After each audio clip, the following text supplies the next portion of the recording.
Hi guys, welcome back with a new chapter 3. Edmund and the Wardrobe. Lucy ran out of the empty room into the passage and found the other three. It's all right, she repeated. I have come back. What on earth are you talking about, Lucy? Asked Susan. Why, said Lucy in amazement. Haven't you all been wondering where I was? So you have been hiding, have you? Said Peter. Poor old Lou, hiding and nobody noticed. You will have to hide longer than that if you want people to start looking for you. But I have been away for hours and hours, said Lucy. The others all started and one another. Patty, said Edmund, tapping his head. Quiet, Patty. What do you mean, Lou? Asked Peter. What I said, answered Lucy.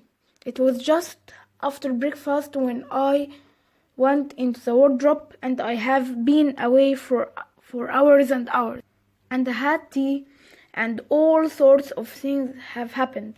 Don't be silly, Lucy, said Susan. We have only just come out of that room a moment ago, and you were there then. She is not being silly at all, said Peter. She is just making up a story for fun, aren't you, Lou? And why shouldn't she? No, Peter, I'm not, she said. It's magic wardrobe. There is a wood inside it, and it's snowing, and there is a faun and a witch, and it's Narnia. Come and see. The others did not know what to think, but Lucy was so excited that they all went back with her into her room. She rushed ahead of them, flung open the door of the wardrobe, and cried, Now, go in and see for yourselves. Why, you goose, said Susan, putting her head inside and pulling the four coats apart. It's just an ordinary wardrobe, look.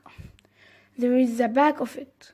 Then everyone looked in and pulled the coats apart, and they all saw, Lucy herself saw, a perfectly ordinary wardrobe. There was no wood and no snow, only the back of the wardrobe, with hooks on it. Peter went in and rubbed his knuckles on it to make sure that it was solid. A jolly good hooks, Lou, he said as he came out again. You have really taken us in. I must admit, we have believed you. But it wasn't a hoax at all, said Lucy. Really and truly. It was all different a moment ago. Honestly, it was. I promise. Come, Lou, said Peter. That's going a bit far. You have had your joke. Hadn't you better drop it now? Lucy grew very red in the face and tried to say something, though she hardly knew what she was trying to say, and burst into tears for the next few days. She was very miserable. She could have made it up with the others quite easily at any moment if she could have brought herself to say that the whole thing was only a story made up for fun. But Lucy was a very truthful girl, and she knew that she was really in the right, and she could not bring herself to say this. The others, who thought she was telling a lie, and a silly lie too, made her very unhappy. The two elder ones did this without meaning to do it, but Edmund could be spiteful, and on this occasion he was spiteful. He sneered and jeered at Lucy and kept on asking her if she would found any other new countries in other cupboards all over the house. What made it worse was that these days ought to have been delightful. The weather was fine, and they were out of doors from morning to night, passing, fishing, climbing trees, and lying in the heather. But Lucy could not properly enjoy any of it, and so things went on until the next day. That day, when it came to the afternoon and there was still no sign of a break in the weather, they decided to play hide and seek.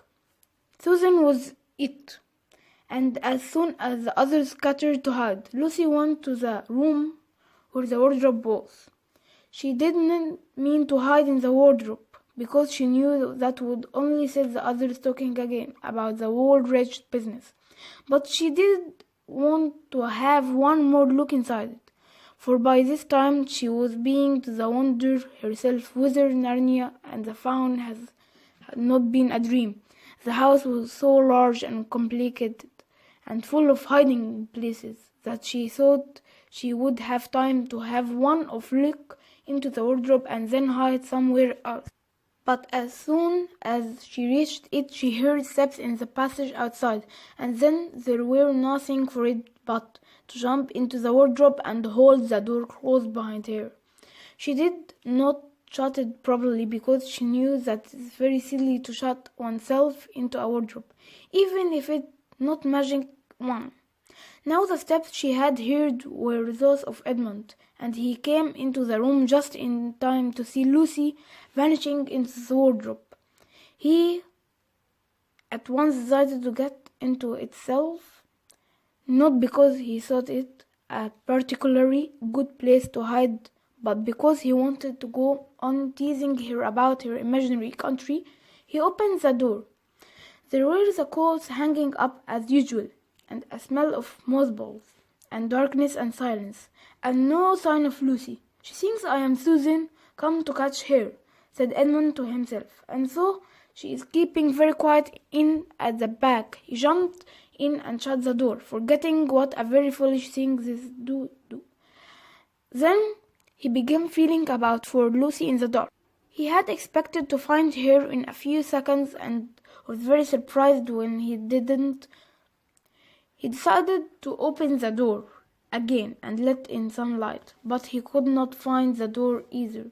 He didn't like this at all and began groping wildly in every direction. He even shouted out, "Lucy! Lo! Where are you?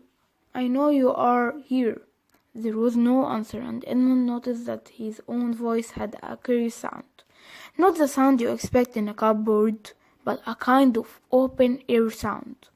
He also noticed that he was unexpectedly cold, and then he saw a light. "Thank goodness," said Edmund. The door must have swung open of its own accord. He forgot all about Lucy and went towards the light, which he thought was the open door of the wardrobe. But instead of finding himself stepping out into the spare room, he found himself stepping out from the shadow of something dark fir trees into an open place in the middle of a wood. There was crisp, dry snow under his feet, and more snow lying on the branches of the trees. Overhead there was a pale blue sky, sort of the sky one sees on a fine winter day in the morning. Straight ahead of him he was saw between the tree trunks the sun, just rising, very red and clear. Everything was perfectly still, as if he were the only living creature in the country. There was not even a robin or a squirrel among the trees, and the wood stretched as far as he could see in every direction. Shivered. He now remembered that he had been looking for Lucy, and also how unpleasant he had been to hear about her imaginary country, which now turned out not to have been imaginary at all. He thought that she must be somewhere quite close, and so he shouted, "Lucy! Lucy! I'm here too, Edmund." There was no answer. "She was angry about all things I have been saying lately," thought Edmund, and so he didn't not like to admit that he had been wrong.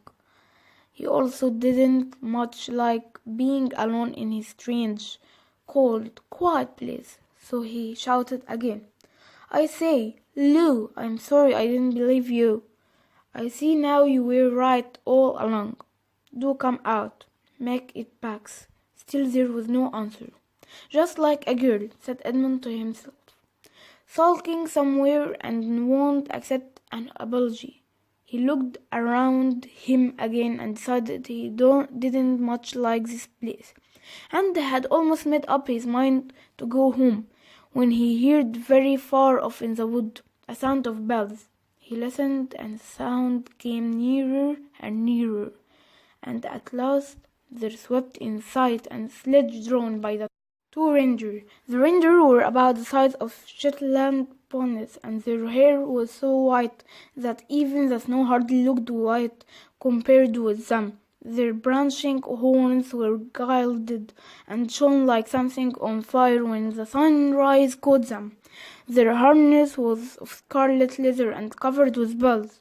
On the sledge, driving the reindeer, sat a fat dwarf who would have been about 3 feet high if he had been standing. He was dressed in polar bear's fur, and on his head he wore a red hood with a long gold tassel hanging down from its point. His huge beard covered his knees and served him instead of a rug, but behind him, on a much higher seat in the middle of the sledge, sat a very different person, a great lady, taller than any woman that Edmund had ever seen. She also was covered in white fur up to her throat and held a long straight golden wand in her right hand and wore a golden crown on her head. Her face was white, not merely pale, but white like snow or paper or icing sugar, except for her very red mouth. It was a beautiful face in other respects, but proud and cold and stern. The sledge was a fine sight as it came sweeping towards Edmund, with the bells jingling and the dwarf crackling his whip and the snow flying up on each side of it. "Stop," said the lady, and the dwarf pulled the reindeer up so sharp that they almost sat down. Then they recovered themselves and stood champing their teeth and blowing. In the frosty air, the breeze coming out of their nostrils looked like smoke. "And what, pray, are you?" said the lady, looking hard at Edmund. I am, my name's Edmund," said Edmund rather awkwardly. He didn't like the way she looked at him. The lady frowned. "Is that how you address a queen?" she asked, looking sterner than ever. "I beg your pardon, your majesty. I didn't know," said Edmund. "Not now the Queen of Narnia," cried she. "Ha! You shall know us better hereafter. But I repeat, what are you?" "Please, your majesty," said Edmund, "I don't know what you mean. I am at school, and last I was in the holidays now." And now, guys, we finished chapter 3 and we'll read chapter 4 soon.